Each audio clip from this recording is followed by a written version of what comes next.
अलमट्टी धरण उंची केंद्रीय बैठक अचानक रद्द।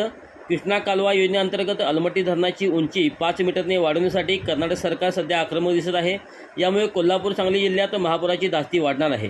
यासंबंधी चर्चा करण्यासाठी दिल्लीत महाराष्ट्र, कर्नाटक, तेलंगणा, आंध्र प्रदेश या राज्यातील मंत्र्यांची बैठक मंगळवारी होणार होती। पण अचानक बैठक रद्द झाल्याने पश्चिम महाराष्ट्रातील पूरबाधित परिसरात चिंतेचे ढग दाटून आले आहेत।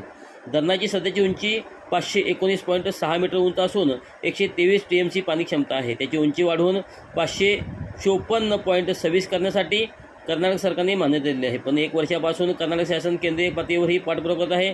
धरणाची उंची वाढवल्याने पाणी साठवून कर्नाटकातील 2 लाख एकर जमीन ओलिताखाली येणार आहे। परिसरातील पिण्याचा प्रश्न निकालात निघणार आहे। म्हणूनच कर्नाटक सरकार उंची वाढवण्यावर ठाम आहे। पण याचा फटका पावसाळ्यात कोल्हापूर सांगली जिल्ह्याला बसणार आहे। धरणातील पाणी साठ्याचा पुरवठा वाढल्याने या 2 जिल्ह्यातील नद्यातील पाण्याचा विसर्ग गतीने होणार नाही। पूरस्थितीमध्ये भर पडणार आहे। म्हणून धरणाचा उंची वाढवण्यास या परिसरातील शेतकऱ्यांचा रहिवाशांचा विरोध आहे। पण विरोध न जमवता कर्नाटक सरकार उंची वाढवण्यासाठी आवश्यक असलेली 1,33,867 एकर जमीन संपादनाची प्रक्रिया गतीने करत आहे। अलमट्टी धरणाची उंची वाढल्याने पावसाळ्यात पाण्याचा फुगवटा वाढून कोल्हापूर सांगली जिल्ह्याला महापुराची भीती आहे। या उलट पावसाळ्यात वाहून जाणारे पाणी न मिळाल्याने आंध्र प्रदेश, तेलंगणा राज्यांना दुष्काळाचे भय निर्माण झाले आहे।